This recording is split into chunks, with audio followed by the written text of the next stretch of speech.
کوئی شخص یقین کے ساتھ نہیں کہہ سکتا کہ اب حالات کا کیا رخ ہوگا، اس لیے کہ ظاہر بات ہے قرآن مجید میں مستقبل کے بارے میں خود حضور سے کہلوایا گیا، وَإِنْ أَدْرِي أَقَرِيبٌ أَمْ بَعِيدٌ مَا تُوعَدُونَ۔ لوگوں مجھے معلوم نہیں ہے کہ جس بات کی تمہیں خبر دی جا رہی ہے وہ قریب آ چکا ہے یا دور ہے۔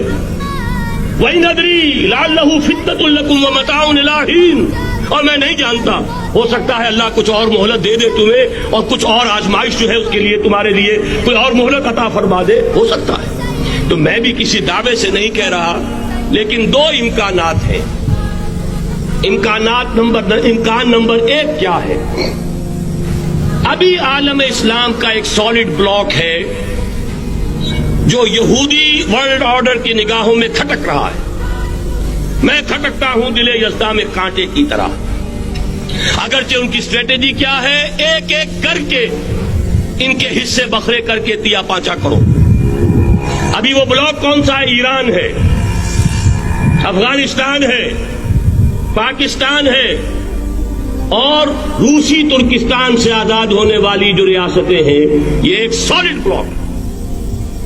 یہ عجمی مسلمان عربی نہیں، عربی گئے، یہ نوٹ کر لیجئے، اس لیے کہ عربوں کو اللہ نے فضیلت دی تھی، محمد ان میں سے تھے صلی اللہ علیہ وسلم، یہ رتبہ بلند ملا جن کو مل گیا۔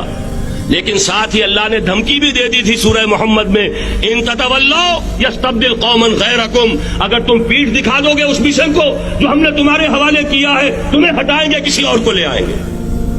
اور یہ بات ہو چکی ہے 13ویں صدی عیسوی میں، 1258 میں جب سقوط بغداد ہوا ہے، عربوں کے ہاتھ سے عالم اسلام کی قیادت چھین لی گئی، معذور کر دیا۔ اس کے بعد قیادت کن کے ہاتھوں میں آئی؟ ترکوں کے ہاتھ میں۔ ترکان تیموری ہندوستان میں، ترکان صفوی ایران میں، ترکان سلجوقی مڈل ایسٹ میں، اور ترکان عثمانی کا تو کہنا ہی کیا ہے، وہ ایشیا مائنر سے چل کر آپ کو معلوم ہے کہ مشرقی یورپ کا کتنا بڑا علاقہ، دی گریٹ آٹومان امپائر کی صدی کے آغاز تک قائم تھی۔ اس صدی میں عجیب عجیب معجزے ہوئے ہیں۔ گریٹ آٹومان امپائر جو 3 بر اعظموں پر محیط، نام و نشان ختم۔ The great U S S R, نام و نشان ختم۔ اب تو روس صاحب ایک ملک کی حیثیت سے رہ گئے۔ یہ اس صدی میں دو ہوا، اور وقت نہیں ہے میں اور آپ کو کیا بتاؤں، اس صدی میں تو بڑے بڑے عجیب عجوبے ہوئے ہیں، بڑی بڑی 2 عظیم جنگیں ہو چکی ہیں، تیسری جو ہے سر پر کھڑی ہے، دور نہیں ہے، جس کو حدیث میں کہا گیا ہے الملحمۃ العظمی، تاریخ انسانی کی عظیم ترین جنگ، اور وہی صلیبی جنگ جس کا آغاز بوسنیا سے ہو چکا ہے۔ بہرحال اس وقت جو میں کہہ رہا تھا، ورنہ میرے پاس تو یعنی یہ کہ درد دل کہنے کے لیے وقت نہیں ہے، مجھے اپنی بات کو محدود کرنا پڑ رہا ہے، لیکن میں اب آ رہا ہوں اصل موضوع کی طرف، کہ ایک امکان تو یہ ہے کہ اس بلاک میں اسلام کا احیاء ہو، اور اس کے لیے کچھ نویدیں بھی موجود ہیں احادیث نبویہ میں۔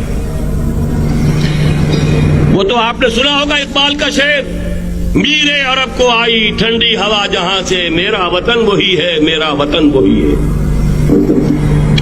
حدیث میں آتا ہے یخرج ناس من المشرق یؤتون للمہدی، یعنی سلطان ہی، مشرق سے فوجیں نکلیں گی یہ جو کہ مہدی کی حکومت قائم کریں گی، اور یہ ہوں گے حضرت فاطمہ کی نسل ہی سے رضی اللہ تعالی عنہا، لیکن عالم عرب کے اندر پھر ایک طاقت بن کر ابھریں گے، باطل کی قوتوں کے خلاف جہاد کریں گے، لیکن ان کو مدد آئے گی 2 طرف سے، ایک زمینی مدد آئے گی مشرق سے، ایک آسمانی مدد آئے گی، عیسیٰ ابن مریم کا نزول، حضرت مسیح علیہ الصلوۃ والسلام جو زندہ آسمان پر اٹھائے گئے تھے نازل ہوں گے، اور در حقیقت ان 2 مددوں کے نتیجے میں پھر یہود کا قلع قمع ہوگا، اور یہی گریٹر اسرائیل ان کا گریٹر گریو یارڈ بن کر رہے گا، عظیم تر قبرستان بن کر رہے گا۔